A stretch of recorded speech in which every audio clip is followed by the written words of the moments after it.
오늘 말씀은 누가복음 17장 11절에서 19절입니다. 같이 봉독하겠습니다. 함께합니다. 시작. 예수께서 예루살렘으로 가실 때 사마리아와 갈릴리 사이로 지나가시다가 한 마을에 들어가시니 나병 환자 10명이 예수를 만나 멀리 서서 소리를 높여 이르되 예수 선생님이여 우리를 불쌍히 여기소서 하거늘 보시고 이르시되 가서 제사장들에게 너희 몸을 보이라 하셨더니 그들이 가다가 깨끗함을 받은지라. 그 중에 한 사람이 자기가 나은 것을 보고 큰 소리로 하나님께 영광을 돌리며 돌아와 예수의 발 아래에 엎드려 감사하니 그는 사마리아 사람이라.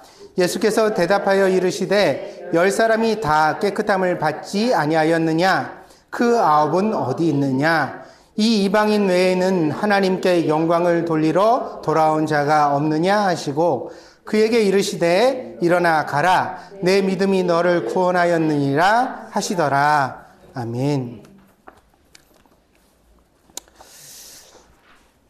오늘은 11월 첫 주일입니다. 본래는 감사절로 지내려고 했지만 출타하는 식구들이 많아서 다음 주에 감사절을 준비하게 되었습니다. 사람의 편의대로 절기를 바꾸는 것이 좋은 일은 아닙니다. 그러나 무엇이 더 중요할까 생각해 보니 예수님께서 풍성한 열매나 혹은 연보보다도 사람을 더 귀하게 여기실 것이라고 확신하게 되어서 그렇게 해서 올해 감사절을 이렇게 준비하게 되었습니다. 대신에 오늘은 감사절에 드리려고 했던 준비했던 설교를 여러분에게 먼저 드리고자 합니다. 성경을 읽다가 이 본문의 예수님 말씀이 저에게 오랫동안 마음에 남았습니다. 이 말씀이 이제 처음에는 딱 읽는데 무슨 생각이 제가 들었냐면요. 이 17절 말씀인데 예수께서 대답하여 이르시되 10사람이 다 깨끗함을 받지 아니하였느냐? 그 9은 어디 있느냐? 이렇게 하셨거든요. 이 말씀을 제가 읽는 순간 무슨 생각이 제 마음에 들었냐면 예수님도 섭섭형이 드셨나? 이게 고쳐주긴 다 고쳐줬는데 한 명밖에 안 들어왔다니 게 참 섭섭하다. 이 성경이 우리 마음의 거울이기 때문에 어쩌면 내가 섭섭병에 걸려 있어서 예수님도 그런 마음일 거라고 생각되는지도 모르겠습니다. 그러나 본래 예수님이 사람에게 무엇을 기대하는 분은 아닙니다. 요한복음에는 이런 서술이 있습니다. 요한복음 2장 24절 25절입니다. 함께합니다. 시작. 예수는 그의 몸을 그들에게 의탁하지 아니하셨으니 이는 친히 모든 사람을 아시며 또 사람에 대하여 누구의 증언도 받으실 필요가 없었으니 이는 그가 친히 사람의 속에 있는 것을 아셨음이라. 아멘. 사람이 무슨 생각을 하는지 얼마나 이기적인 존재인지 조석지변으로 마음이 변하는지 예수님이 잘 아셨다는 거죠. 그래서 사람을 의지하지 않으셨다는 것입니다. 그러니까 이렇게 잘 변하는 사람이 뭘 그렇게 감사를 표한다고 해서 그것이 대단한 것도 아니고 그것을 전부라고 여기실 분도 아니라는 것을 알 수 있습니다. 그래서 예수님은 많은 병자들을 고치셨지만 치료비를 요구한 적은 한 번도 없습니다. 그러나 성경은 예수님이 감사를 원하신다는 사실을 여러 곳에서 강조합니다. 그러니까 감사를 귀하게 여기시고 또 감사하라고 권장하시고 사람이 조석지변으로 마음이 변하지만 적어도 지금 은혜를 받았을 때 내가 뭔가 감동을 느꼈을 때는 어떻게 해야 된다? 감사해야 된다고 말씀하십니다. 그래서 이 말씀이 단지 고침을 받은 10명의 나병 환자에게 주시는 말씀이 아니라 오늘의 우리에게 주시는 예수님의 음성이 아닐까 생각해 보게 되었습니다. 그래서 우리도 참 받은 건 많은데 감사는 잊어버린 존재는 아닐까. 먼저 본문의 배경은 갈릴리와 사마리아의 접경 지역입니다. 예루살렘으로 가는 길이라고 하셨는데요. 여기 이제 남예루살렘과 북예루살렘이 있는데 북쪽이 이제 갈릴리고 남쪽이 예루살렘이 있는 거죠. 그걸 지나갈 때마다 이제 들리는 곳이 사마리아와 갈릴리의 접경지입니다. 여길 지나가시는 거죠. 여기에 있는 한 마을에 들어가시게 되었다는 것입니다. 그런데 이 마을에서 10명의 나병 환자를 만나게 됩니다. 돌아온 나병 환자를 예수님이 사마리아인, 이방인이라고 말씀하십니다. 그래서 이 10명의 나병 환자 무리는요, 유대인과 사마리아인들이 함께 뒤섞여 있었던 무리인 것을 알 수가 있어요. 살려다 보니까. 원래 유대인이랑 사마리아인은 상종하지 않아요. 친구가 될 수 없는 사이예요. 원수 같은 사이죠. 그런데 문둥병이 걸려서 죽게 생기니까 어때요? 뭐 유대인이든 사마리아이든 상관없이 추운데 어떻게 해요? 서로 모여 앉아야 되고 먹을 걸 구해야 되니까 함께 길을 나서게 되는 친구가 되었다라는 것입니다. 당시의 나병은 사회적 전염병이었고 종교적으로도 신의 저주로 여겨졌습니다. 이 나병은요, 특별히 하나님께 저주받은 사람들의 상징이라고 그렇게 사람들이 이해를 했습니다. 그러다 보니까요, 이 나병 환자들은요, 굉장히 사회에서 소외된 사람들이었습니다. 그런데 이 10명의 나병 환자가 예수님의 소식을 듣고 모험을 감행하게 됩니다. 12절에 보시면 분명히 예수님께서 마을에 들어가셨죠? 그런데 그때 이 10명의 나병 환자가 예수님께 소리를 지르며 따라왔어요. 그러면 어디로 따라왔다는 거예요? 마을까지 쫓아왔다는 거죠. 근데 원래 나병을 가진 사람은 마을에 들이지를 않아요. 우리 옛날 마을 보면 왜 뭐 천하대장군, 지하여장군 같은 장승 어귀에 세워놓고 마을 입구를 표시하잖아요. 그 옛날부터 손문이라고도 그러고 여기는 신사 같은 데 가면 그 문을 갖다가 세워놓대요. 부정한 게 못 들어오라는 것 아니에요. 옛날에 사람들 부정한 것, 그 병이 특히 문제가 됐으니까 마을 사람들이 안녕하고 건강하게 살기를 원해서 그런 걸 다 만들었던 거죠. 한국만 그런 것이 아니고 일본만 그런 것이 아니고 온 세계에 공동적으로 나타나는 습관이에요. 거기까지 이제 깨끗한 마을의 지경이었으니까 무슨 일이 일어나면 사람들이 거기까지 와가지고 그 마을을 수호하는 게 사람들의 일이었다는 거죠. 그런데 나병 환자가 마을에 들어온다? 있을 수 없어요. 발견하면 어떻게 했을까요? 마을 사람들이 연장 들고 나서고 돌을 던졌죠. 어린아이들도 돌을 던지고 사람들은 막 꽃갱이, 망치 같은 거 가져와서 무차별로 사람을 폭행했습니다. 그러니까 이 10명의 나병 환자가 예수님께 소리를 지르며 나왔다는 사실은 목숨을 건 모험을 보여줍니다. 내가 이렇게 소리 질렀다 사람들한테 발견되면 죽을 수도 있다는 거예요. 그런데 얼마나 낫고 싶었으면, 얼마나 가족에게 돌아가고 싶었으면 이 사람들이 이렇게 간절하게 예수님을 찾아온 것입니다. 그만큼 이 10명의 나병 환자는 몹시 간절한 마음을 가지고 있었습니다. 목숨을 걸었던 나병 환자에 비하여 예수님의 대처는 너무나 간결합니다. 이게요, 구약 성경에 보면 나아만이라는 장군이 문둥병에 걸렸다가 나음을 받은 사건이 있거든요. 그때 이제 하나님의 선지자를 찾아왔는데 선지자가 자기 집까지 찾아온 나아만이라는 이웃 나라의 재상이에요. 장군이라고 되어져 있지만 사실 그 나라의 제2왕 다음으로 권력 있는 사람이었거든요. 근데 이 사람이 찾아와가지고 선지자한테 내 병을, 나 문둥병이니까 나병을 좀 고쳐다오 이렇게 요구를 했는데 근데 선지자가요 집안에서 나오지도 않았어요. 자기 몸종을 내보내서 하는 소리가 뭐라 그러냐면 저기 저 요단강에 가서 몸을 7번 씻으시오. 그러면 낫는답니다. 그랬어요. 이 장군이 화가 났습니다. 우리나라의 요단강보다 훨씬 깨끗한 강이 많은데 내가 목욕하려고 이 나라까지 먼 길을 왔다는 말이냐? 몸도 아픈데? 어우, 성질 뻗쳐. 그래가지고 그냥 돌아가겠다고 짐 싸가지고 되돌아가는데 마침 지혜로운 종이 하나가 옆에서 만류하면서 하는 소리가 아니 혹시 나을 줄 어떻게 알고 그렇게 하십니까? 어려운 일 시킨 것도 아니고 목욕 한번 해보랬는데 만약에 그렇게 순종했다 진짜 나으시면 어떡하려고 그럽니까? 후회하지 마시고 한번 목욕이나 하고 가시죠. 그래서 나만 장군이 요단강에 가서 몸을 씻었더니 나았다는 것 아닙니까? 그때도 나만 장군이 하소연하면서 뭐라고 말을 하냐면요. 이렇게 말해요. 내가 먼 길을 이렇게 찾아왔으니 많은 선물을 가지고 찾아왔으니 선지자가 나와서 손을 흔들며 기도해 줄 줄 알았는데 세상 코빼기도 안 보이고 나를 가라 그러냐? 말도 안 된다. 이렇게 심플한 것은 답이 될 수 없다고 생각한 거죠. 근데 오늘 예수님도 그러십니다. 오늘 본문 14절입니다. 보시고 이르시되 가서 제사장들에게 너희 몸을 보이라. 예수님 하신 말씀 이게 다예요. 고쳐줄 거다는 얘기도 없어요. 가서 제사장들에게 너희 몸을 보이라. 근데 이 간단한 말씀을 듣고서 사람들이 가다가 고침을 받았다는 것입니다. 당시에 제사장은 특별한 권한이 위임되어 있었습니다. 그것은 나병을 진단하거나 혹은 나병의 완치를 선언하는 권한이 제사장에게 있었습니다. 이거는 모세율법에 보면 나와 있는 얘기예요. 그래서 모세율법을 읽어보시면 제사장이요, 피부병 있는 사람을 불러서 그 환부를 자세히 관찰해요.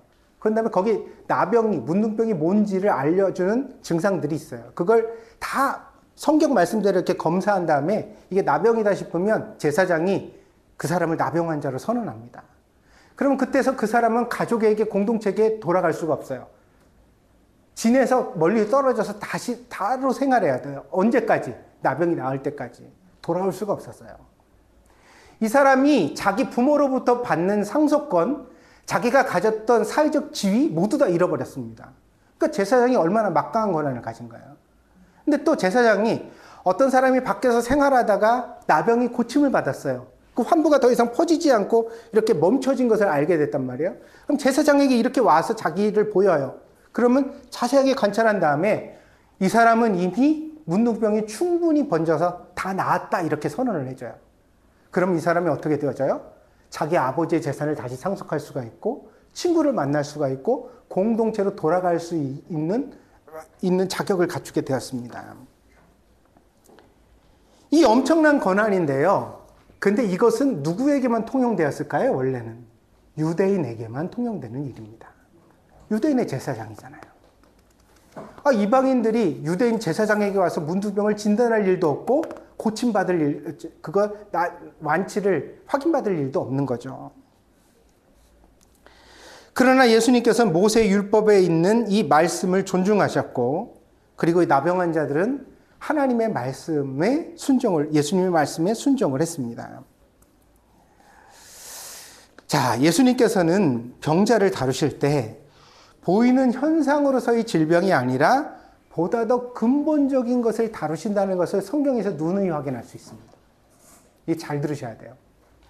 이를테면 베데스다 연못을 예수님이 방문하셨을 때 거기 38년 된 병자가 있었거든요.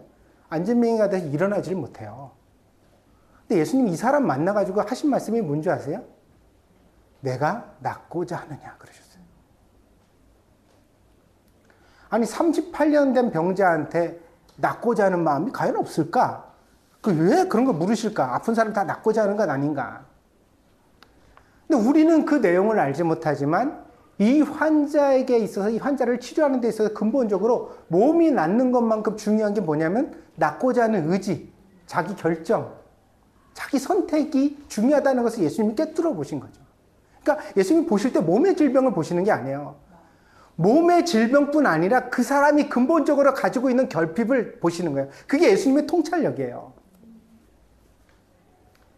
그래서 귀신 들린 아이를 고치기 위해 아버지가 찾아왔을 때도 예수님 뭐라고 그러셨냐면요. 할 수 있거든이 무슨 말이냐. 믿는 자에게는 능치 못함이 없느니라 그러세요. 무슨 얘기죠? 이 아이를 고치고자 하는 아비의 마음은 간절하지만 지금 이 아이를 고치고 온전하게 하는 데 있어서 믿음이 필요하다는 사실을 말씀하십니다. 나병 환자의 질병은 몸만 괴롭히는 질병이 아닙니다. 그들이 가족과 사회에서 버림을 받아 소외되었다는 것. 그들의 모든 상속권이 포기되고 그들의 가족이 다신 그 친구가 만날 수 없게 되었다는 것. 그래서 예수님이 이 나병 환자들을 위해서 처방을 하실 때는 몸을 고쳐주시는 게 아니라 제사장에 가서 확인을 받고 네가 가지고 있는 모든 상속권, 친구의 관계, 외로웠던 그 마음의 문제를 근본적으로 해결하라고 말씀하시는 거예요. 자, 여러분 보세요. 이게 굉장히 중요한 얘기예요. 어떤 가족에게 돈 문제가 생겼어요. 빚에 쪼들려가지고 막 나한테 돈을 끌어왔다고요. 급하니까 500만 원만 좀 빌려주면 안 되겠어요? 여러분 주실 수 있어요, 없어요? 왜 또 이렇게 인색하셔? 가족이라니까. 가족이라니까. 내 형제가 와서 나 급해가서 500만 원만 좀 꿔주라. 그럼 주실 수 있어요, 없어요? 큰 돈도 아니잖아. 왜 들리래 진짜. 아니 내가 무슨 5천만 원이라 그랬어, 5억이라 그랬어. 얼마나 마음이 쪼그라들었으면 500만 원도 못 줘, 이렇게. 주실 수 있어요, 없어요? 성경에 이런 말씀도 있어요. 내 입을 크게 열라. 그럼 내가 채우리라. 할렐루야. 네. 500만 원 척척 줄 수 있는 형편이 되시기를 축복합니다. 이런 건 또 아멘이야. 참들.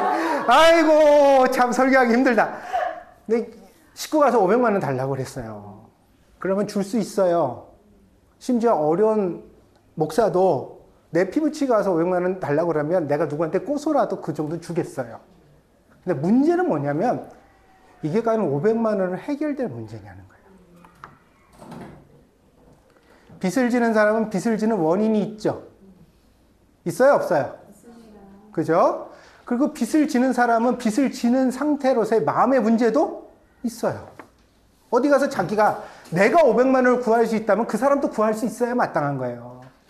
근데 그 사람은 못 구하고 어디 또 라서 나한테까지 왔잖아요. 그러면 이미 그 사람 주변의 친구의 관계가 몽창다 와장창 부서졌으니까 여기 일본에 있는 나에게까지 와서 500만 원을 빌리려고 그러는 거지. 왜 옆에 있는 사람한테 500만 원도 못 빌리는 처지의 사람이 됐느냐 이거예요. 이 사람의 문제가 500만 원을 해결되느냐 하는 문제죠.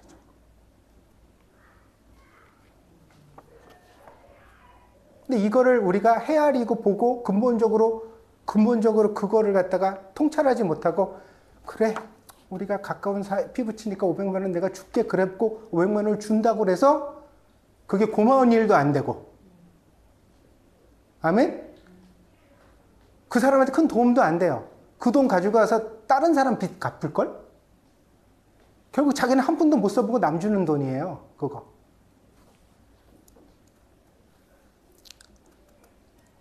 언젠가 설교를 드리면서 그리스도인에게는 자기에 대한 통찰이 필요하다고 말씀을 드렸습니다.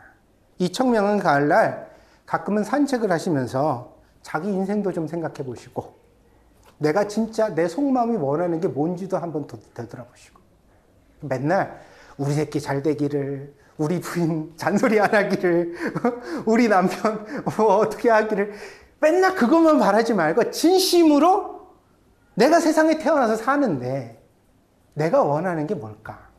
나는 어떤 사람일까?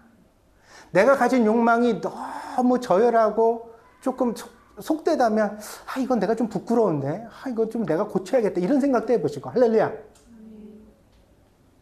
자기를 그렇게 들여다 볼 수 있는 사람이래야 어때냐면 남도 보이는 법이에요. 사람이요 남을 표피적으로 보면서 살아가는 사람들의 특징은 생각이 없어요. 그냥 보면 그냥 누가 남이 보이는 대로 다 비판해. 그냥 보이는 대로 그 사람을 평가해. 그 사람에 대해서 함부로 말해. 이런 사람들요 그렇게 남 비판하면서 자기가 속이 깊은 사람이 있냐 없냐? 없습니다. 왜 그렇죠? 늘 표피적으로 살아가거든요.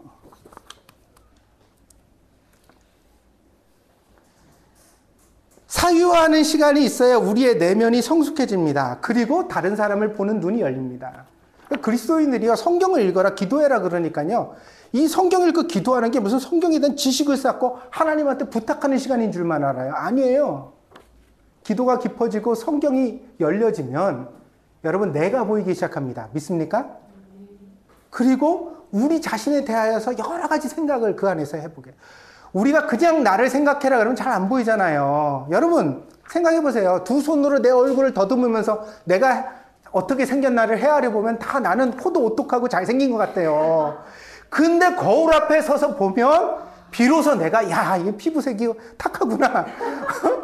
내가 늙어가고 있구나. 주름이 졌구나. 이걸 발견하게 되는 거예요. 무슨 얘기냐? 성경이라는 거울을 통해 볼 때 우리가 깊이 보이는 거예요. 기도라는 시간을 통해서 나를 생각할 때 인생에 대한 깊은 생각이 생겨나는 거예요. 하나님한테 하나님 나 좀 도와주세요. 그런데 하나님이 물으시거든요. 어느 날 갑자기 뒷덜미가 놀라도록 그래 내가 어떻게 도와주면 되는데 할 말이 없어요. 왜냐하면 어떻게 도와주면 될지를 생각해 본 적이 없거든. 내가 열심히 살아갈 뿐 하나님이 뭘 어떻게 해주실 거라고 기대해 본 적이 없거든요. 그런데 하나님이 도와주신다는 것들을 우리가 깊이 생각하기 시작하면 그때부터 인생의 계획이 좀씩 달라져요. 표면적으로만 다른 사람을 보는 사람들은 감동을 줄 수 없습니다. 예수님의 말씀은 간단해 보이지만 사실은 간단하지 않은 말씀입니다. 마을은까지 들어와서 외치면서 나를 고쳐주세요 그러는 문둥병자 10명을 대상으로 너희 몸을 가서 제사장에게 보여라. 이 한마디. 근데 문제는 우리는 그 사연을 몰라요. 근데 10명의 사람들은 예수님의 말씀을 알아들었다는 거죠. 그리고 순종했어요. 그러니까 예수님 말씀에 뭔가 이 사람들을 움직이는 힘이 있었다는 거죠. 아니 내가 이런 말 한다고 해서 10명이 갔을까요? 더 소리를 지르고 욕을 했을지도 몰라요. 근데 예수님이 하시니까 듣잖아요.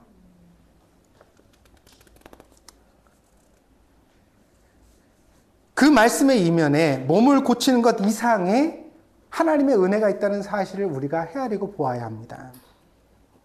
한 부모가 게임 중독에 빠진 자녀 때문에 고민에 빠졌습니다.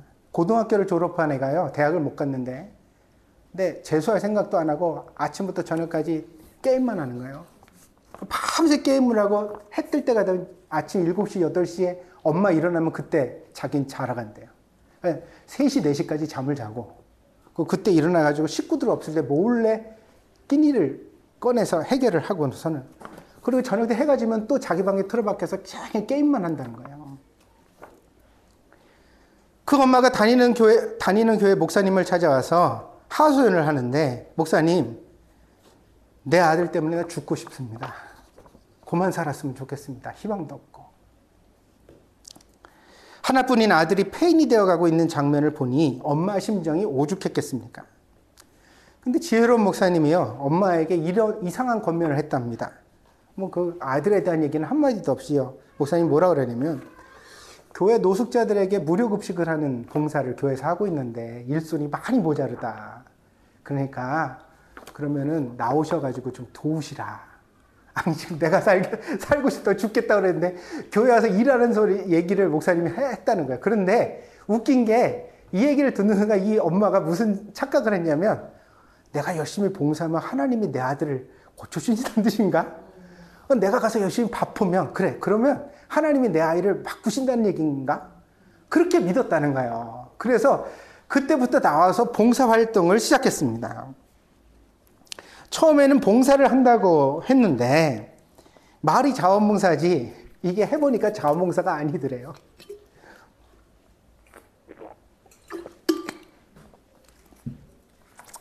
주중에 하루 이틀을 아줌마들이 모여서 장 보고 반찬 만들고 음식하고 그러는데, 아줌마들이 모여서 내 반찬거리 다듬고 그러면서 하는 얘기가 남편 흉 보고, 어떤 부인이 자식 칭찬하면 어떤 부인은 자식 욕하고, 그런 맞장구 치면서 그냥 시간이 흘러가는 거예요. 거기서 이제 자기도 모르게 자기 얘기를 하기 시작하고, 떠들고, 뭐 마음속에 응어리진 거 울다가 웃다가 그러다가 시간이 갔습니다. 스트레스가 날아가기 시작했습니다. 더군다나 이 봉사활동이 점점 시간을 많이 차지하기 시작했어요. 일주일에 하루만 가면 되는 줄 알았는데, 장 보러 가는데도 갈 사람 없는데 갈래요? 그러고 그리고 뭐 또 뭐 준비하러 가고, 그리고 또 우리 자원봉사자 팀워크 중요하니까 이렇게 가을철에는 소풍도 가자 그래서 또 소풍 가는데 또 쫓아나가고 이렇게 됐다는 겁니다. 그래가지고 이 엄마가 매일매일 계속 이 밖에 외출을 하게 됐습니다. 처음에는 아들한테 미안해서 밥상을 차려주고 나갔는데, 이제 이게 한 달, 두 달, 석 달이 되니까 엄마가 밥상 차려줄 시간이 없어요. 그러니까 네가 차려 먹어라? 그러고 나서 엄마는 후다닥 집을 비우고 나가버리는, 한마디로 바람난 아줌마가 된 겁니다. 그런데 이상한 일이 생겼습니다. 엄마가 집을 비우기 시작한 이후에 이 아들이 자기 방에서 나와서 주방과 거실에서 주로 생활을 하기 시작하더니, 자기 방에서 엄마가 없잖아요. 큰 집을 혼자 비워두고, 그러니까 자기가 거실에 나와서 테레비로 게임도 하고 음식도 거실에서 먹고 이렇게 된 거예요. 그렇게 하다가 어느 날은 외출을 하더랍니다. 생년 안 나가던 애가 친구 만난다고 나가더래요. 그러더니 어느 날은 와가지고 엄마한테 하는 소리, 엄마, 나 너무 늦어서 이제 솔직히 공부해서 대학 갈 자신은 없고 직업훈련 시키는 곳이 있다고 그러니 나 좀 보내줘요. 거기서 내가 다녀가지고 내가 어디 직장에 한번 취직이라도 해볼게. 엄마 나 좀 거기 갈 수 있도록 좀 알아봐 줄래요? 이렇게 말을 하더랍니다. 왜 이런 변화가 생겨난 것일까요? 나중에 아들에게 물으니까 아들이 그런 말을 했습니다. 엄마의 콧노래가 나를 내 방에서 나오게 만들었다. 자기 때문에 속상한 줄 알죠. 자기가 대학이 떨어졌을 때 자기 때문에 엄마가 속상한 걸 알았대요. 그런데 엄마가 맨날 자기 때문에 인상 쓰고 한숨 쉬고 그러니까 그런 엄마 보는 게 주눅 들어서 방에서 나오기가 싫었다는 거예요. 근데 엄마가 봉사활동을 시작하면서 엄마 얼굴이 점점 밝아지더니 잔소리도 좀 덜 하고, 그리고 어느 날인가는 이제 밥도 안 차려놓고 나가면서 야 미안해 오늘 밥 못 차렸어. 그러니까 오늘은 네가 사 먹어라. 그러면 돈을 주고 나갔다는 거예요. 근데 엄마한테 그 돈을 받는 순간 내가 이거 가지고 나가서 친구 한번 만나볼까? 이 생각이 들었다는 거죠. 그래서 엄마가 준 용돈을 들고 다시 세상에 나와 자기 친구를, 옛날에 친구를 만나보니 친구도 자기와 비슷한 고민과 좌절을 겪으면서 살고 있는 것을 보면서 대학 간 애는 간 애들, 안 간 애는 안 간 애들 다 고민이 있죠. 젊은 애들 중에 아픔이 없는 애가 누가 있겠어요. 그런 얘기를 친구들끼리 와서 왁자지껄 떠들고 얘기를 하다 보니까 아, 내가 너무 일찍 포기했구나. 아직 포기할 나이는 아니구나. 나도 한번 해볼 만하다는 생각이 이 아이에게 들었다는 것입니다. 여러분, 나병만 전염이 일어나는 게 아닙니다. 하품도 전염됩니다. 그래서 예배 시간에 하품하시지 마세요. 예배 시간에 한 사람이 하품을 전부 다 따라서 하면 이 설교가 지루한가? 그런 생각이 들죠. 근데 또 하품만큼 잘 전염되는 게 한숨입니다. 한숨 쉬는 사람들요. 답답해서 그런다고 알아요. 그런데 아는데 그래도 좀 조심하는 게 좋겠어요. 왜냐하면 그게 전염되거든요. 또 인상 쓰는 것도 전염됩니다.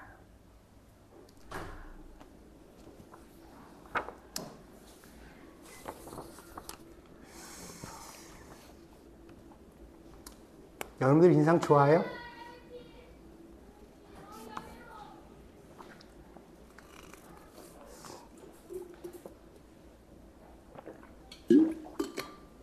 죄송합니다. 자꾸 목이 메네요.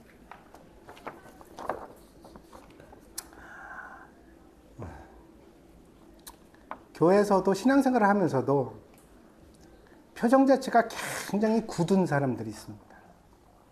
안 풀어져요. 말을 한참 해야 조금 웃을까 말까?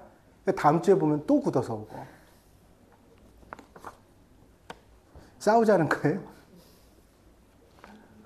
그게 아니잖아요. 우리가 뭔가 서로 보면은 상대방한테 내 표정을 통해서도, 이거 불교에서는 얼굴에 보시라고 그러든가 그렇게 말하는 표현이 있더라고요. 그러니까 내가 웃어주는 것도 상대방한테 내가 은혜를 끼치는 방식이라고. 우리가 사실 표정이라는 거는 나를 위해서가 아니라 상대방을 위해서 가지는 거거든요. 그래서 속상한 일이 있어도, 걱정스러운 일이 있어도 부모들은 자식한테 걱정과 속상한 일을 잘 내색하지 않으려고 노력하는 게 필요한 겁니다. 그게 부모로서의 역할이에요. 근데 이 아무것도 도움도 되지 않고 할 수 없는 아이들을 앞에다 두고서 부모가 한숨 쉬고 인상 쓰고 걱정하고 있으면 이 아이들은 어쩌란 말이에요. 감당할 길이 없거든요, 그거. 아이들이 어린 새싹에다가 자꾸 염산을 뿌리는 일이에요, 그거. 그러면 애들이 인상을 쓰고 살아가는 게 자기 인생이 굳어져요. 성경에도 그런 말이 있어요. 마땅히 행할 일을 어려서부터 가르쳐라. 그러면 늙어서도 그 일을 떠나지 아니하리라. 마땅히 할 일이 인사 잘하고 예의 바르게 살아가는 것만이 아니에요. 성경이 말하는 보다 더 마땅히 할 일은 감사하는 것이고 기뻐하는 일입니다. 믿습니까? 우리가 그걸 가르쳐야 되는 그리스도인이란 말이에요. 인상 쓰는 것도 전염이 됩니다. 무엇보다 고통과 절망은 생각보다도 높은 전염력이 있습니다. 고통받는 사람 옆에 있으면, 절망하는 사람 옆에 있으면 나도 그렇게 됩니다. 그래서 슬픔을 당한 사람의 곁에서 슬픔을 공감해주는 일은 일주일 정도가 적당합니다. 이걸 누가 정했을까요? 성경에 나옵니다. 성경에 보니까요, 욥이 세상에서 모든 험한 일을 당했을 때 그 친구들이 와서 욥을 위로하는데 욥기 2장 13절에 그렇게 나옵니다. 밤낮 7일 동안 그와 함께 땅에 앉았으나 욥의 고통이 심함을 보므로 그에게 한마디도 말하는 자가 없었더라. 그러니까 이 친구가 말도 못할 욥의 고통에 대하여 공감을 표하고 위로를 해준 것은 7일이에요. 그 7일 이후에는 이 친구들이 무슨 결심을 했냐면 그래도 살아야 할 거 아니냐. 네 문제의 원인이 뭔지 한번 따져보자. 고칠 바가 없을지 한번 생각해보자. 이 친구들이 다 옳았던 건 아니에요. 그러나 그 동기가 순수했기 때문에 하나님도 이 친구들이 욥에게 훈수 둔 거를 악한 것이라고 나쁜 것이라고 말하지 않고 실수라고 허물이라고 말씀하셨어요. 그러니까 우리가 위기를 공감해주는 그 사람이 가지고 있는 슬픔과 고통을 공감해주는 건 일주일이면 족하단 말이에요. 그 일주일 넘어선 그 다음에 어떻게 해야 돼요? 씩씩하게 내 삶을 가야죠. 살아야 됩니다. 부드러운 위로만 위로가 아닙니다. 든든한 위로도 위로입니다. 내가 나의 삶을 살아가는 것, 내 행복을 빼앗기지 않는 것, 결코 포기하지 않는 것, 그리고 상대방을 독립된 인격으로 존중해 주는 것. 왜? 이 사람의 슬픔을 내가 다 해결해 줄 수 없는 것. 이 사람의 슬픔은 어떻게 해야? 스스로 져야 되고 스스로 감당해내야 되는. 그걸 내가 지켜봐 줄 수 있는 동료가 되고 친구가 되는 것. 중요한 관점이라는 것입니다.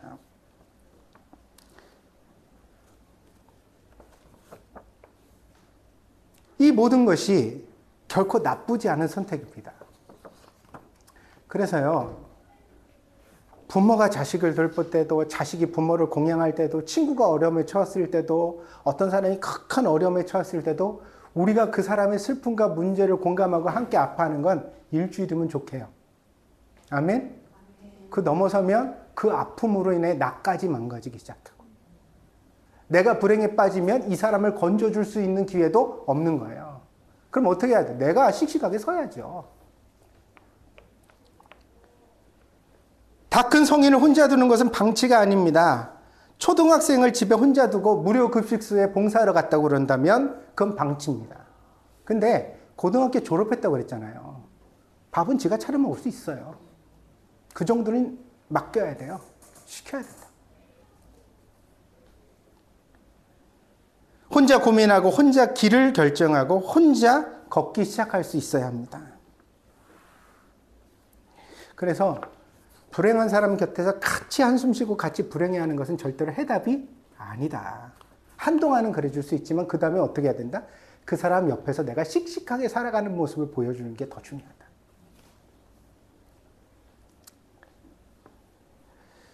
그것을 위해 무엇이 필요한지를 생각해 보는 것이 지혜일 것입니다. 우리는 날마다 하나님께 이런 지혜를 달라고 기도해야 되겠습니다. 그래서 저도 이제 다음 주에 주일날 비행기표를 끊어놨어요.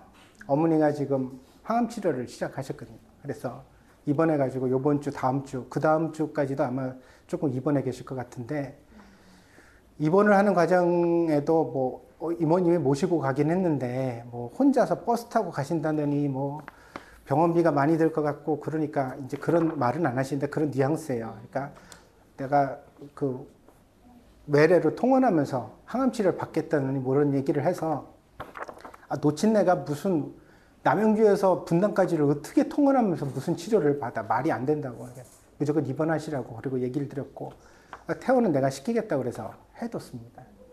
며칠 동안은요 걱정이 참 많더라고요. 한숨도 나오고, 제가 이렇게 힘이 빠질 때는 우리 사모님이 제일 고생이죠. 그렇죠? 옆에서 보면서 눈치를 얼마나 보는지, 쓸데없는 눈치를 그렇게 봅니다. 눈치를 막 봐요. 근데 오래 슬퍼하지 않으려고요. 어쨌든 내가 살아야 하니까. 나는 목사고 아빠고 남편이고 아들이기도 하지만 나는 한 사람이니까. 내가 서 있어야 우리 어머니도 나한테 기댈 거고, 내가 서 있어야 우리 교회 식구들도 나한테 힘을 받을 것 아닙니까? 문제는 어떤 문제가 생겼을 때 일주일을 넘어서는 긴 시간 동안 우리가 그 수렁덩이에 빠져가지고 같이 허우적대고 고통받고 힘들어하고 가보지도 못하면서 해결해 주지도 못하면서, 내가 그랬잖아요. 돈 꾸러온 친척한테 500만 원 주는 게 문제가 아니라고. 그 사람 문제 내가 해결할 수 있어요? 못해요. 못한다는 사실을 인정하셔야 됩니다. 근데 하지도 못할 일을 갖다가 계속 마음에 품고서 나까지 불행에 빠져. 그냥 애 먹어도 한숨 쉬고, 출근길에도 한숨 쉬고, 퇴근길에도 속상하고, 누구 보면 와이프는 계속 눈치 보는데, 그래 너는 눈치 봐라, 나는 계속 불행할란다 그러면서.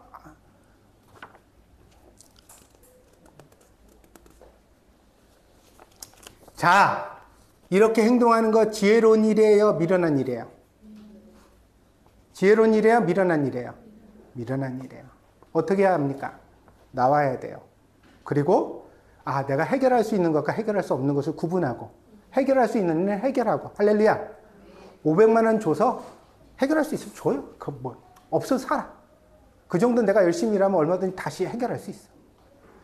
근데 그렇게 해결이 안 되는 문제라면 그때부터 어떻게 해야 돼요? 이 문제와 거리를 두고 내가 어떻게 해요? 스스로 내 기쁨과 내 삶을 회복할 수 있는 내적인 힘과 결단이 있어야 된다는 거죠.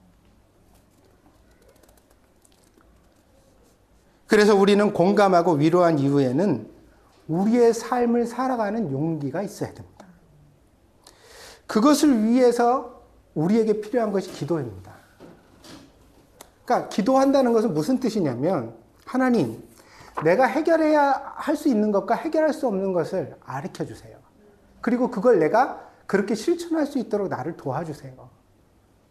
불행에 같이 빠져서 허우적거리는 사람이 되지 않게 해주세요. 이 불행으로부터 내가 든든히 서 있어서 도움을 청할 때 손을 잡아줄 수 있는 존재가 될 수 있도록 하나님, 나를 굳건하게 만들어주세요.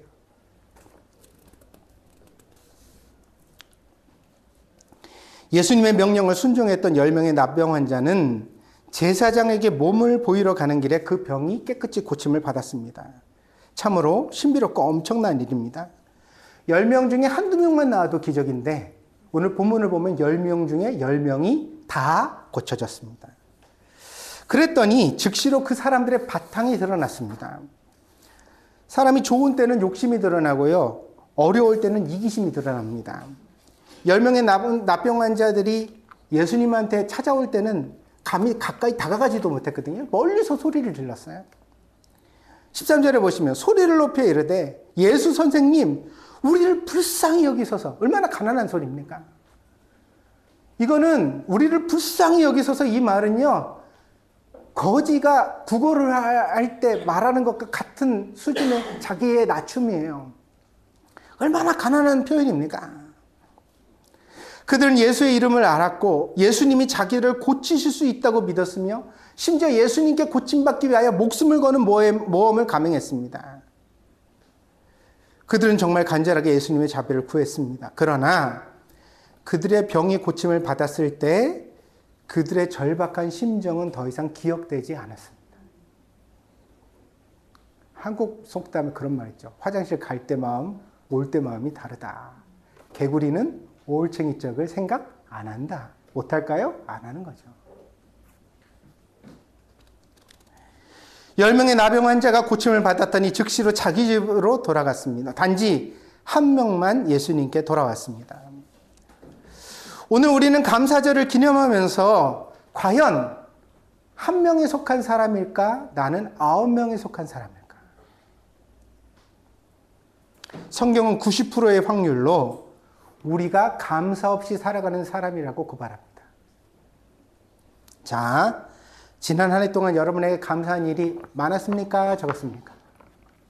많다면 많고 적다면 적고 그렇죠. 힘든 일도 기억나고 좋은 일도 기억날 거예요. 인생이 그런 거잖아요.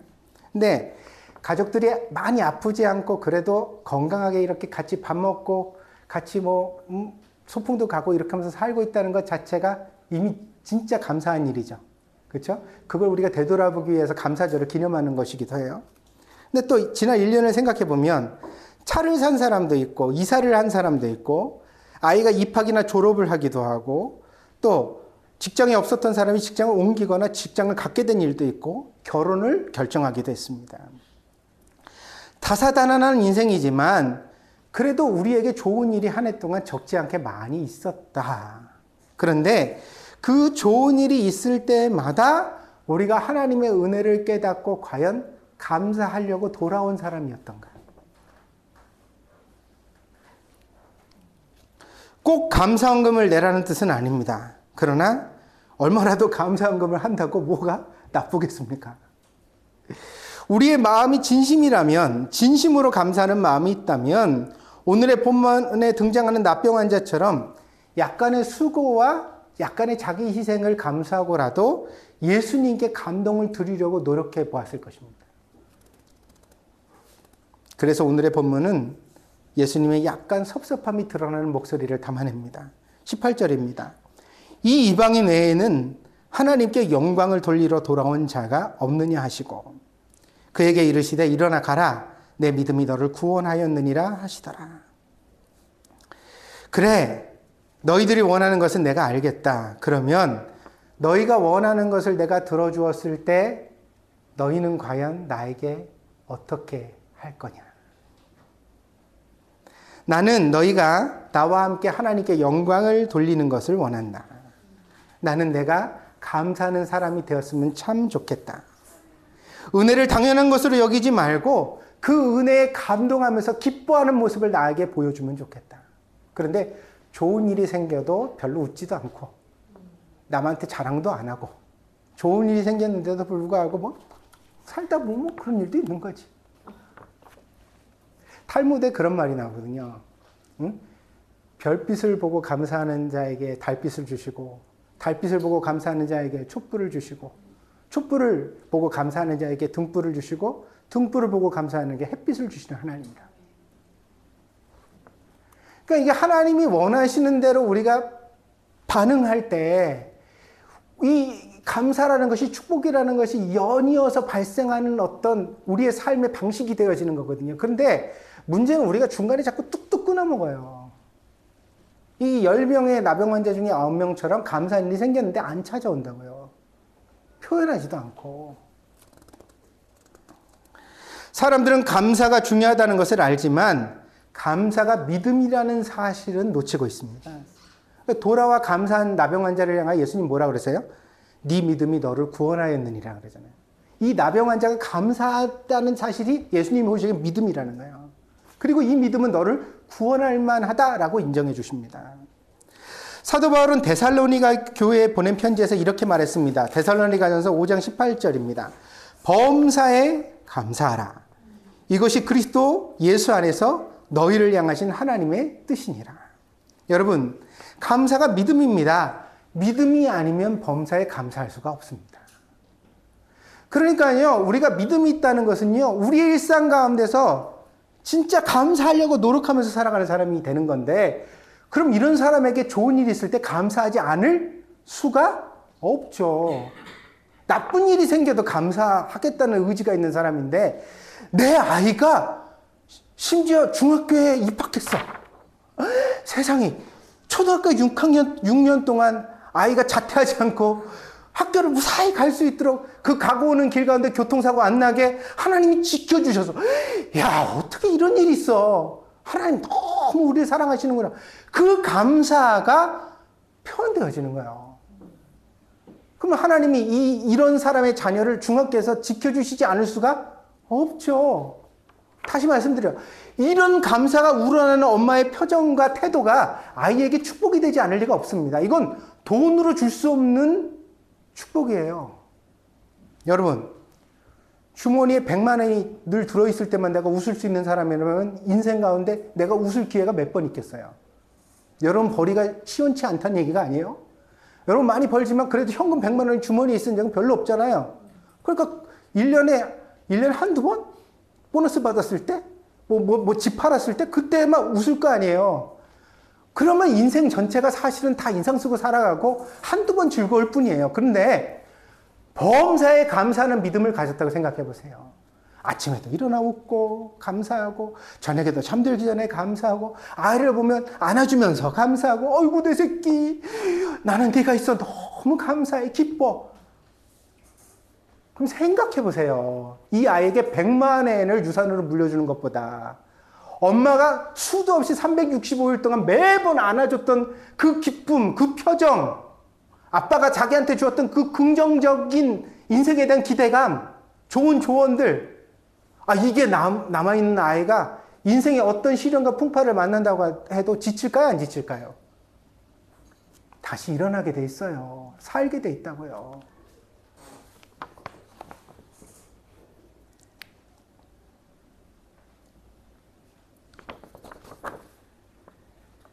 감사가 믿음입니다. 감사는 우리가 예수님 안에 거한다는 증거입니다. 감사가 없다는 것은 내가 예수님 안에 살고 있지 않다는 것을 반증합니다.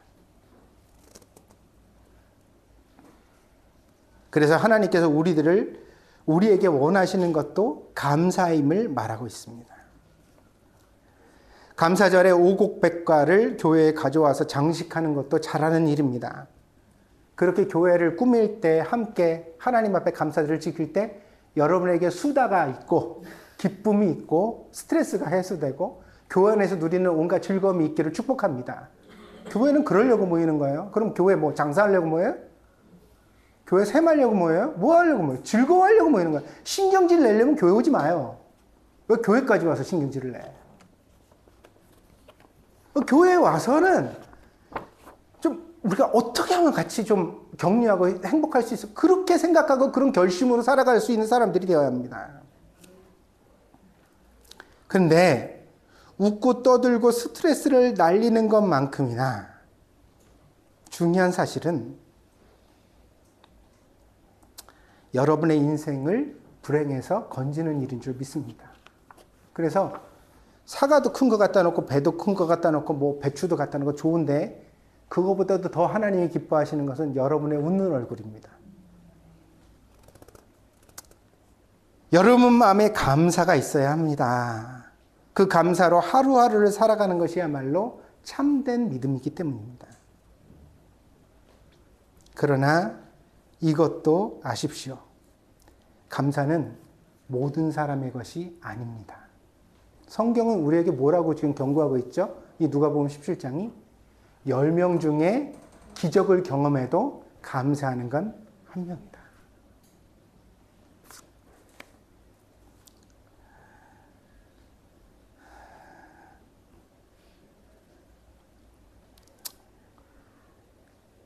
그러니까 감사하지 못하는 사람들에게는 나병이 낫는 것과 같은 큰 축복과 은혜가 임한다 하더라도 이 사람들은 어떻게 생각하냐면 내가 운이 좋다.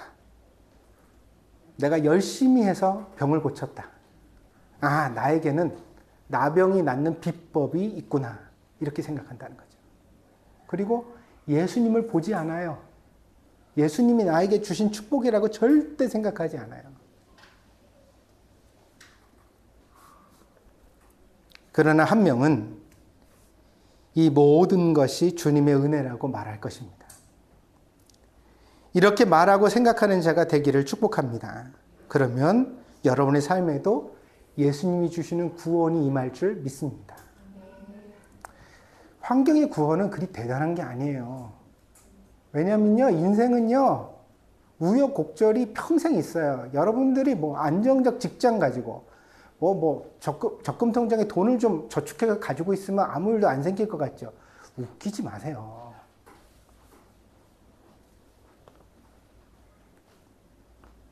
적금 통장이랑 암이 걸리는 이랑 무슨 상관이 있는데? 자, 여러분이 가지고 있는 인생의 원칙은 적금 통장에 500만 원 이상을 저축한 사람은 절대 암이 안 걸립니까? 그런 사람은 장수에서 80 이상을 산다는 보장이 있습니까?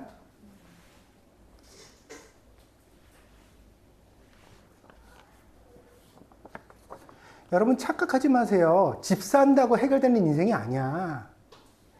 적금 통장에 돈 넣는다고 해결되는 인생이 아니에요. 우리 직장이 좀 안정적이면 좋겠다. 물론 그래. 그 혼다 같은 대기업 가가지고 평생 잘리지 않고 정년퇴임 할 때까지 나는 갈 수 있겠다. 그런 확신이 들면 좋기는 하겠지. 그러나 그게 인생의 해결은 아니야. 혼다 간 사람은 혼다 간 사람대로, 와세다 들어가면 와세다 들어간 대로, 돈 벌면 돈 번 대로 인생에는 다 문제가 있습니다. 믿습니까? 그러니까 남의 인생 보면서 부러워하지 마요. 저 사람은 나보다 낫네. 뭐가 나 낫기는 개뿔. 누가 나? 다 세상 그러고 사는데. 돈 많은 사람은 자기 자식이 걱정 안 될까? 자기 걱정이 근심스럽지 않을까? 그런 거 다 갖춘 사람들은 겁이 없을까? 아니, 많이 가질수록 사람이 더 겁나는 거야. 이제 좀 누리게 됐는데 이거 다 잃어버릴까봐, 이거 놓칠까봐, 안타까워서. 그러니까 가끔 쓸데없는 데다 돈 쓰고, 우리가 그걸 속된 말로 돈 지읒 리을이라고 그러죠. 근데 그거라도 하는 거야. 왜? 인생이 점점 옥죄어 오는데 내가 이렇게라도 안 하면 뭐 나는 고생만 하고 세상 떠날 것 같거든. 두려운 거예요, 두려운 거. 제가 드리고 싶은 말씀이 뭔지 알아요? 믿음 밖에는 인생을 구원하는 다른 길이 없어요. 착각하지들 마요. 교회가 능력 있는 게 뭔지 알아요? 교회에 나와서 진짜 인생의 본질적인 것을 살피고 깨닫고 하나님을 의지하게 됐을 때 비로소 사람은 사는 날 동안 평강을 누리게 되는 겁니다. 늙어 죽을 때까지 하루하루를 내가 감사하고 기뻐하면서 하나님 의지하면서 사는 거예요. 문제가 없다는 뜻이 아니에요. 그 문제를 내가 믿음 안에서 잘 소화해내고 이겨내고 내 인생을 완성해 가는 거지. 그러니까 교회 나와서 예배 잘 드리고 헌금 많이 바치면 우리 집에는 아픈 일도 없고 사고도 안 일어나고 세금은 꼬박꼬박 환불돼서 돌아오고 직장에서 승진하고 애들은 어디 가나 친구가 많고 이럴 거라고 생각하지 마. 이거 믿음 아니에요. 미신이에요, 미신.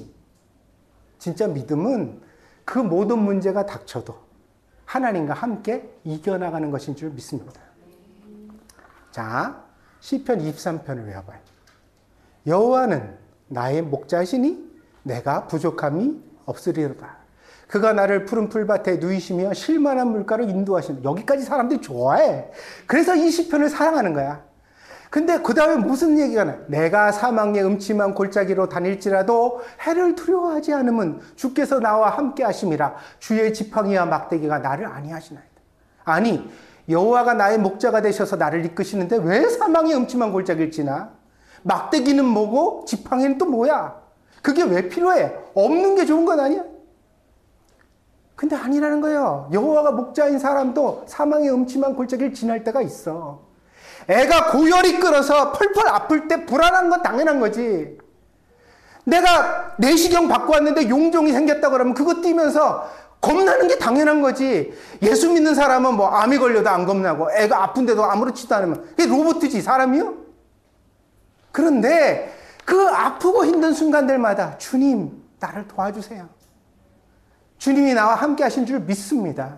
내가 지금 이 사망의 음침한 골짜기를 지나가는데 이때도 내가 혼자가 아니라 주님이 나를 이끄시는 것을 믿습니다. 그래서 감사하고 의지하고 살아가다 보니까 지나고 보니 나병은 나아 있고 할렐루야. 가족이 함께 서 있고 다 건강하고 나이를 내가 먹었는데 80이 되도록 내가 강건하고 애들이 잘 되는 걸 보고 그게 축복인 거지. 50억짜리 빌딩을 샀네, 100억짜리 빌딩을 샀네. 그런데 애는 말썽을 부려서 뭐 마약을 했네.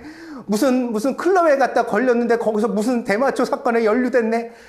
그러면 여러분 어쩔 거예요? 어쩔 거예요? 여러분 자식을 평생 쫓아다닐 거예요? 해결해 줄 수 있어? 내 자식은 절대 그럴 일이 없다고? 누가 그래요?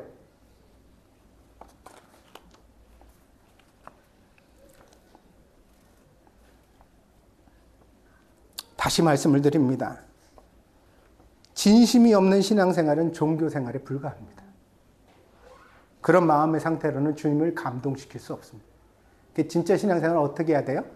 감사하면서 해야 돼요. 근데 감사하면서 하는 사람들은 표정에 써 있게 돼 있어. 그러니까 감사를 감출 수는 없어요. 믿습니까? 진짜 감사하면 표정이 나타나요, 사람이. 그래서 제가 다시 말씀드려요. 여러분 다 40 넘었어요? 아직 안 되셨나? 40 넘었으면 여러분 얼굴에 대한 책임을 지세요. 엄마가 낳아준 얼굴은, 아빠가 낳아준 얼굴은 나이 30까지야. 30 이후의 얼굴은 그 다음에 어떻게 해야 돼? 내가 만들어낸 얼굴이야. 40쯤 되면 충분히 만드셨어요.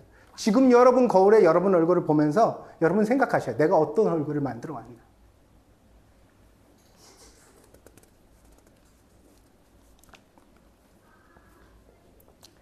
그러니 내 얼굴 보면서 내가 감동할 수 없는데 하나님이 나를 감동하신다고요?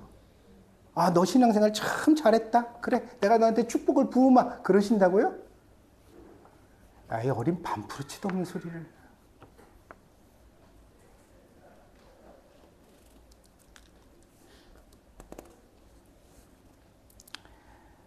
나를 변화시키지 않으면 하나님께 복을 얻을 수 없습니다. 축복을 원하는 자는 축복에 합당한 사람이 되어야 합니다. 믿습니까? 복 받을 만한 그릇. 늘 얘기 드리는 거예요. 하나님이 복을 부으시길 원해요. 근데 문제는 우리 마음에 그릇이 없어.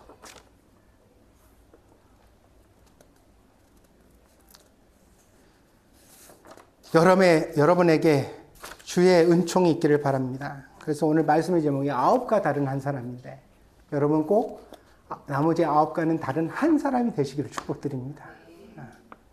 여러분 각오하세요. 인상 쓰는 사람들이 우리 주변에 있어요. 당연하지. 10명 중에 9은 그런데 그렇게 산다니까. 그런 사람을 보면서 저 사람 교회 다니면서 왜 저래? 그럴 필요 없어. 그 사람이 어떻게 보면 세상으로 보면 평균이야. 보통 사람이에요. 근데 우리는 신앙생활을 보통으로 하면 돼요, 안 돼요? 안 돼. 우리는 탁월하려고 하는 거야. 그 사람보다 더 특별한 사람이 되려고 신앙생활을 하는 거야. 그리고 우리는 9명에 안 들어가고 1명에 들어가는 사람이 되려고 희망하는 거예요. 그게 믿음의 싸움이고 경주고 진보예요. 그러려면 어떻게 해야 되느냐? 여러분의 삶의 환경에서 여러분들이 스스로를 감사로 잘 꾸며가세요.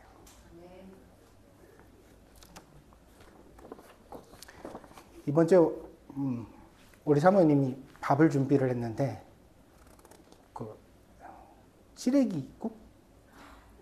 된장 시래기국인가 뭐 그걸 끓이고 애들 준다고 또 고기를 양념을 볶았어요. 그래가지고 깍두기로 김치를 담갔어요. 근데 시장을 엊그저께가 갔다 왔는데 바리바리 무를 갖다 잔뜩 무 무겁잖아요. 그걸 들고 오지도 못해서 낑낑낑낑 들고 아, 집에 김치 많은데 뭘 또 사왔어? 내가 그랬더니 교회 식구들 먹인다고. 이 화요 모임이 문제. 성경 읽기 모여가지고 이분들이 충무김밥 얘기를 했답니다. 아니, 그래. 충무김밥 얘기를 하니까 이 경상도 아줌마인 우리 사모님이 석박지가 생각났대요. 무 크게 쓸어서. 그게 있어야 충무김밥 먹는다고. 그래서 그거를 해야겠다 결심을 했다는 거예요. 힘든데 그럼 한 개만 하지. 어떻게 국 끓이고 고기 볶고 그거 하고 그 한 사람분도 아니고 교회 식구들과 다 그걸 하냐. 우리 사모님 말이 나를 부끄럽게 했어요.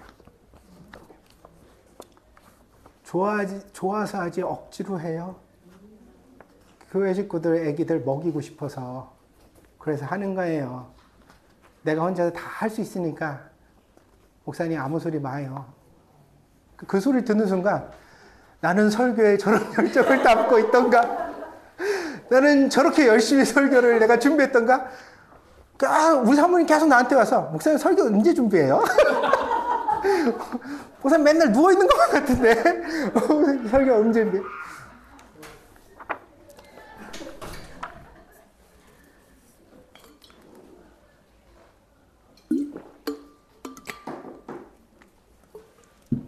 자, 나는요, 한 달에 한 번씩 애들 설교하는 것도 너무 좋고요. 내가 좋아하니까 애들도 좋아하는 것 같아요. 오늘 설교 시간 좀 늘렸거든요. 10분씩 하다 오늘 15분, 20분 했는데 애들이 잘 들어요. 요즘, 얘네들 한국의 중고등부 애들보다 나아요. 설교 20분씩 듣는 애들 요즘 중고등부도 별로 없어요. 근데, 그래. 나는요, 여러분 시간만 더 주면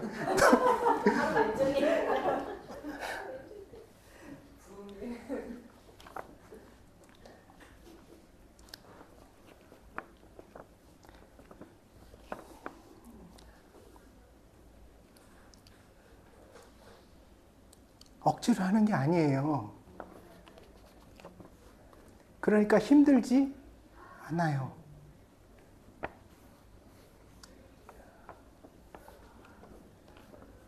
막 신앙생활을 십자가를 지고 막 채찍에 맞으면서 하지 마세요. 예수님이 채찍 다 맞으셨고 십자가 다 지셨어요. 여러분은 그 밑에서 은혜만 받으면 돼. 아멘?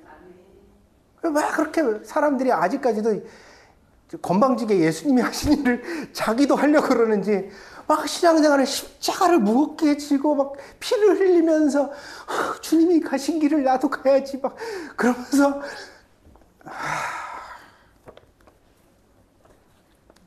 예수님은 그렇게 십자가 지셔도 감사하셨지만 우리는 그런 존재가 아니거든요. 그래서 예수님이 대신 십자가를 져주신 거예요. 믿습니까? 이제는 그 은혜를 여러분이 받으시면 돼요. 좋아서 하세요. 기뻐서 하세요. 감사드리면서 하세요. 그렇게 아이들을 가르치고 그렇게 음식을 만들고 그렇게 함께 교제하면 이 신앙생활이 여러분을 구원해 줄 줄 믿습니다. 저는요, 우리 교회가 커지든지 작아지든지 작아지는 건 좀 문제가 있다. 여기서 더 작아지면 누굴 데리고 걸기를. 근데 그건 별로 중요하지 않아요. 내가 중요하게 여기는 것은 이 동경 드림교회가 여러분을 구원할 수 있느냐의 문제예요. 여러분이 삶의 척박한 환경에 수렁에 빠져가지고 막 허우적대는 존재가 아니라 교회를 통해 용기를 얻고 희망을 발견하고 살아갈 수 있는 비전을 보고 그래서 여러분이 교회에서 기뻐해야 되고 감사해야 되고 감사가 결심되어야 되고 아멘? 그게 교회지. 그게 교회지.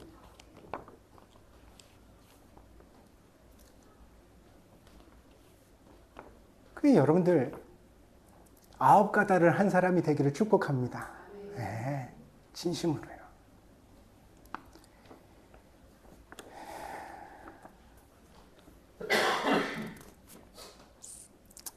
다음 주에 감사절은 여러분이 제일 빛나는 하나님 앞에 예물이 되기를 기대하겠습니다.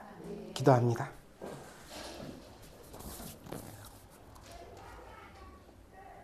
감사는 참 쉽고도 어려운 일입니다. 간단해 보이지만 사실은 간단하지 않은 일입니다. 감사하면서 살아가는 것이 힘들고 어렵다는 것을 우리들은 나이 들면서 깨닫게 되었습니다. 예수님, 내 힘으로는 범사에 감사할 수 없사오니 성령님을 통하여 나의 마음을 다스려 주시고 도와 주시옵소서.